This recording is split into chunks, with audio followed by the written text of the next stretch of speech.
जय जगन्नाथ नमस्कार welcome to RB teacher support मु राधा सार आपण मानक सामने नुआ टॉपिक नुआ वीडियो 24 जनवरी 2025 रे केंद्र सरकार तरफ यूनिफाइड पेंशन स्कीम बा यूपीएस रो नोटिफिकेशन आसिला सेथिरे स्पष्ट करा गला एप्रिल 2025 ठारू सरकारी कर्मचारी मानक पई यूपीएस लागू करा जो परे परे option for shifting from NPS to UPS 30 June 2025 सुधा शेष तारीख रखा गला।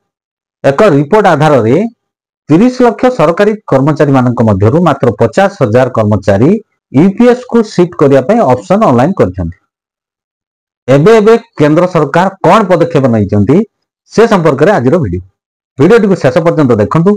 चैनल टी सब्सक्राइब करनथिले सब्सक्राइब करी नोटिफिकेशन बेल ऑन करंतु जा फल जत्ते बेले चैनल अपडेट वीडियो आसीबो प्रथम नोटिफिकेशन ने आपनको सूचना मिल जाय। वीडियो टी भल लागले लाइक और शेयर करिया पय भूलिबे नै। एबे पीएफआरडीए तरफ सर्कुलर मध्य जारी करा गलानी। Option for shifting from NPS to UPS शेष तारीख 30 सितंबर को एक्सटेंशन करा जाय। 18 जून 2025 रे government of India ministry of personal PG and pension department तरफ एक ऑफिस मेमोरेंडम जारी करा जाय। कोन रही से मेमोरेंडम से विषय रे डिटेल्स आलोचना करियो। जेउ सरकारी कर्मचारी माने यूपीएस ऑप्शन नेबे यूपीएस रे थिबा अवस्था रे जदि सेमानकर डेथ हे जाउची किंबा परमानेंट डिसेबिलिटी हे जाउचंती से क्षेत्र रे सेमानकर फैमिली को ओल्ड पेंशन स्कीम रो सुविधा मिलियो। CCS implementation of NPS rule 2021 rule 10 अनुसार एनपीएस परिसरभुक्त कर्मचारी मानकर जदि इन सर्विस रे डेथ किंबा सेमाने परमानेंट डिसेबिलिटी हे जाउचंती ताहाले सेमानकर परिवार को family pension old pension scheme मिलवार व्यवस्था रही थिला। यूपीएस लागू होला परे एनपीएस रु यूपीएस को शिफ्ट करिया पई ऑप्शन दिया जाय।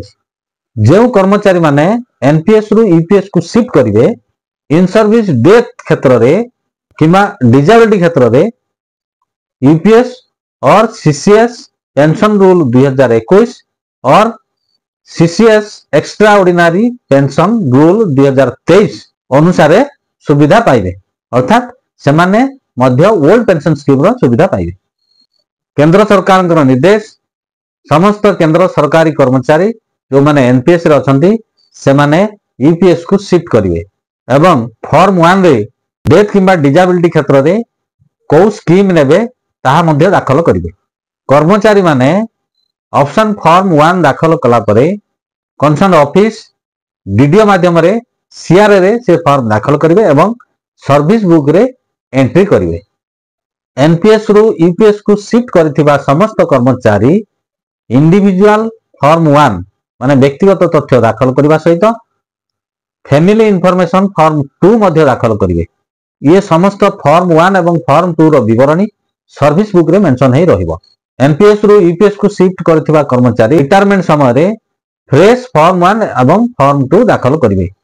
जदि जने कर्मचारी 15 वर्ष चाकरी है नथिबो से क्षेत्र रे इन सर्विस डेथ किंबा डिसेबिलिटी आसी जाउची एवं से फॉर्म 1 किंबा फॉर्म 2 दाखल करि नथिबे से क्षेत्र रे सीसीएस पेंशन रूल 2021 एवं CCS extra ordinary pension rule 2023 अनुसार विचार करा जिवो।